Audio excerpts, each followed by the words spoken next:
बीडच्या पहिल्या दिवशीपासून म्हणजे ज्या दिवशी मोर्चा होता त्या दिवशीपासून मी कधीही सुरेश धस यांच्याबरोबर मोर्चाला गेले नाही आणि याचं कारण स्पष्ट होतं आणि जे मी धनंजय देशमुख यांना बोलून देखील दाखवलं होतं की हा माणूस न्यायासाठी लढतोय हे माझ्या बुद्धीला पटतच नाहीये.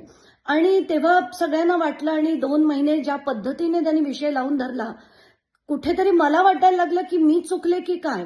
इतका तो विषय त्यांनी लावून धरला. पण पुन्हा आता खरंच ठरलंय की राजकारण्यांना भावना नसतात, त्यांना हृदय नसतं, त्यांना कोणाच्या भावना दिसत नाहीत, डोळ्यातले अश्रू दिसत नाहीत. त्यांच्यासाठी फक्त तो एक राजकीय विषय असतो, मुद्दे मांडण्यासाठीचा विषय असतो आणि राजकीय सेटलमेंट करण्याचा विषय असतो. आणि तसंच काहीसं आता झालेलं दिसतंय. मला प्रचंड राग आला होता काल. म्हणजे हे इतकी त्यांचे पाय चालले कसे, ते त्या दिशेने गेले कसे, मुंडेंची पायरी चढले कसे. जेव्हा तुम्ही कुटुंबाबरोबर 2 महिने जाताय आणि सातत्याने त्यांची बाजू लावून धरताय की त्यांना न्याय मिळाला पाहिजे, मग तुमची पायरी तुम्ही चढलात कसे सुरेश धस. मला म्हणजे तुम्हाला लाज वाटायला हवी. मला खरं खूप दुःख होतंय, राग येतोय आणि असं वाटतंय की या लोकांना शिक्षा झाली पाहिजे.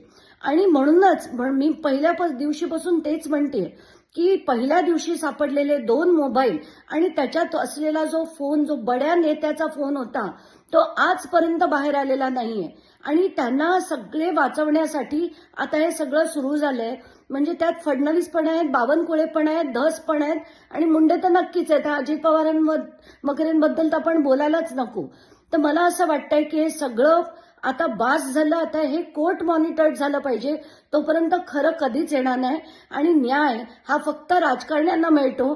सामान्य जनतेला न्याय कधीच मिळत नाही, कधीच नाही.